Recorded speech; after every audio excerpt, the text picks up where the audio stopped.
Namasté.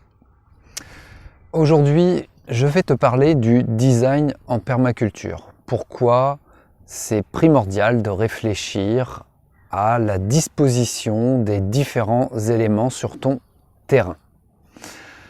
Alors, c'est une vidéo où tu verras qui sera très artisanale parce que en ce moment j'ai des problèmes d'ordinateur, des problèmes de logiciel, donc je fais ça un peu avec les moyens du bord.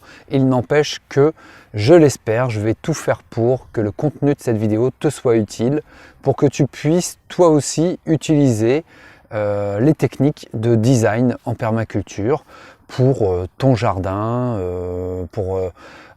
quelle que soit la taille de ton jardin, que ce soit un petit jardin ou une grande parcelle. Ce que je vais faire en fait, c'est t'expliquer comment moi j'ai réfléchi à mon design et comment au fur et à mesure j'évolue. Parce que évidemment, on ne va pas à la même vitesse, on n'agit pas de la même manière selon que tu as un jardin de 200 mètres carrés ou comme ici aménager une parcelle de 2000 mètres carrés. Alors je vais t'expliquer tout ça, je vais te montrer un petit peu comment j'ai réfléchi à tout ça. Alors regarde, on va commencer déjà par observer la zone qui est ici, tu vois.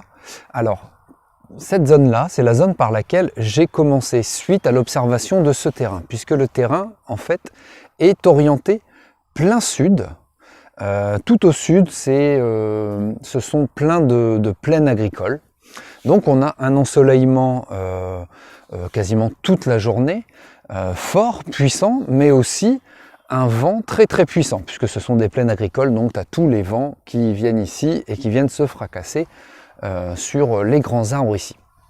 Les grands arbres ici font partie de la parcelle qui est juste à côté. Et l'intérêt de ces grands arbres, c'est qu'ils protègent du froid, du nord, des vents du nord. Pourquoi j'ai commencé par faire ma première zone de légumes à cet endroit? Eh bien parce que j'ai pu, en observant, constater qu'il y avait vraiment un microclimat assez impressionnant, tout près comme ça des arbres, puisque tu es protégé de tous les froids du nord et le soleil vient, ça fait comme un piège à chaleur en fait, le soleil vient se fracasser contre les arbres et le soleil, la chaleur est plus forte à cet endroit-là. Je l'ai observé, j'ai pu le constater en faisant différentes petites cultures à différents endroits sur la parcelle et j'ai observé qu'ici, déjà la terre était beaucoup plus riche puisqu'elle bénéficie de toutes les feuilles qui tombent à l'automne des arbres à côté. Il y a aussi une biodiversité beaucoup plus importante grâce à la parcelle qui est juste à côté. Puisque tout autour, les parcelles, c'est des champs en monoculture, l'agriculture conventionnelle, donc il n'y a aucune biodiversité, alors que là derrière, la parcelle qui est juste derrière, c'est une parcelle entourée de haies, avec plein d'arbres, il y a déjà à l'intérieur une mare, enfin voilà, c'est très très riche. Ce qui fait que vraiment cette zone, cet endroit, c'est vraiment la zone par laquelle c'était le plus intéressant de commencer. Donc c'est le premier point de mon design, tu vois, j'ai observé. Le design, c'est réfléchir à tes différentes zones, comment tu vas disposer ton espace dans ta parcelle, dans ton jardin en permaculture. On réfléchit aussi, alors ici sur la parcelle ici c'est un petit peu différent, bien que j'en ai quand même tenu compte. On prend en compte le zonage, on zone son design en fonction aussi des fréquences d'intervention. C'est-à-dire que ta première zone va être la zone où tu interviens le plus. C'est là où tu vas mettre ton potager, c'est là où pas loin il y aura le poulailler, c'est là aussi où la serre sera pas trop éloignée. C'est un peu ce que j'ai fait avec, tu vois, le coin qui est ici, là. C'est là où j'ai fait le petit abri, la récupération d'eau, c'est là où j'ai fait la mare, le potager, tu vois, continue à s'étendre tout autour. Pourquoi d'ailleurs, j'en profite, pourquoi tu vois, j'ai fait mes planches là comme ça en demi-cercle tout autour. Plusieurs raisons. Première raison, toujours en lien avec les vents dominants. Étant donné que les vents dominants viennent de plein sud, de l'ouest, J'ai trouvé plus intéressant de commencer à faire mes planches comme ça, sachant que je vais faire une succession de planches de culture légumes et des zones aussi avec des haies, alors ou des haies coupe-vent ou des haies fruitières. Je vais te montrer les premières haies que j'ai commencé à faire.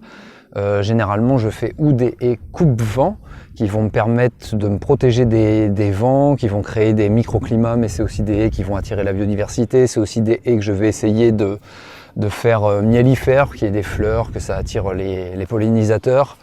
Et donc, pourquoi donc ces planches comme ça en demi-cercle?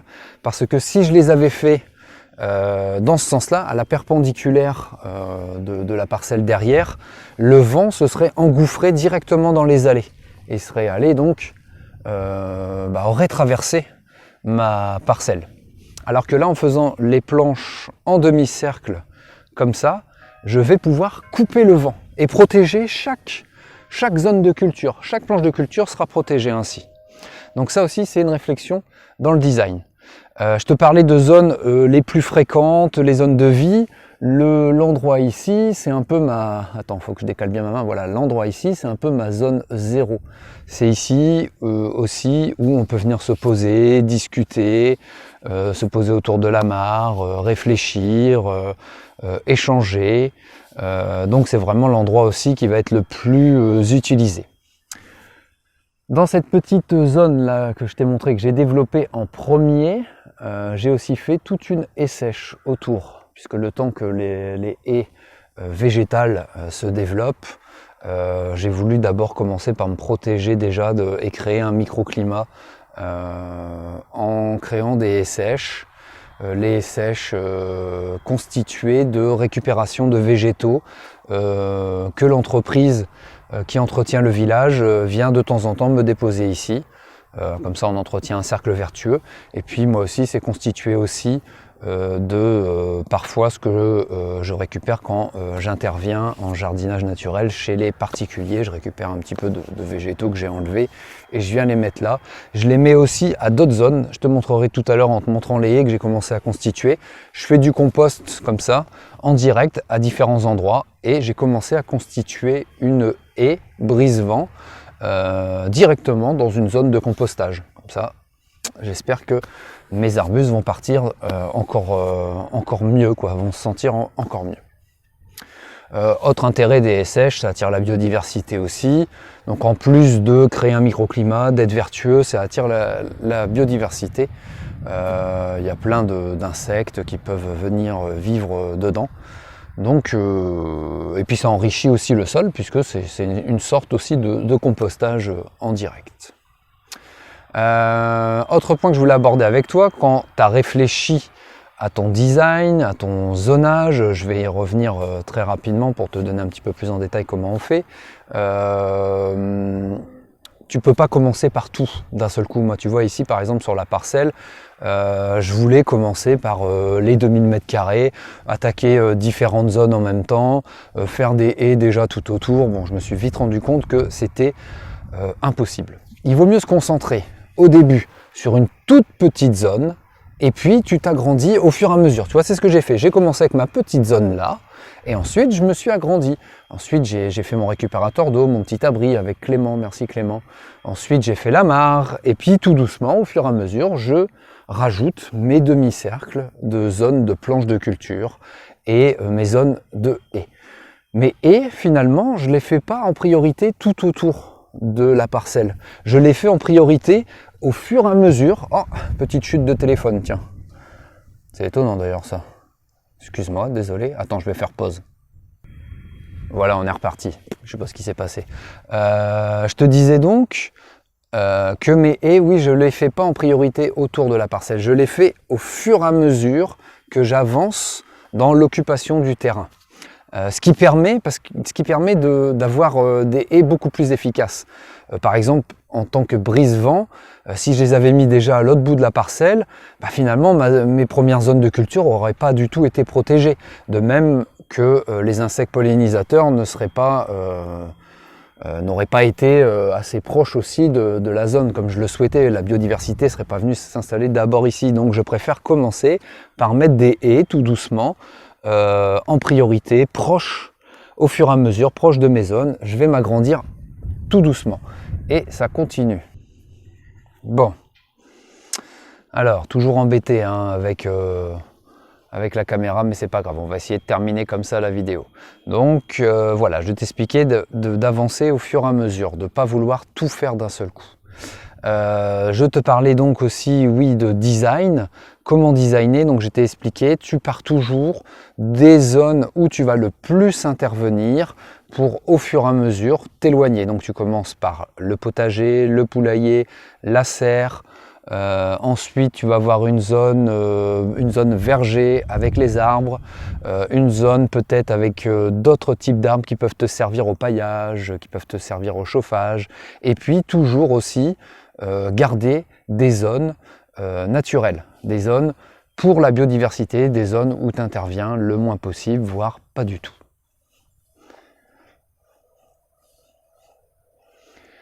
Alors je te parlais des haies, je vais te montrer un petit peu.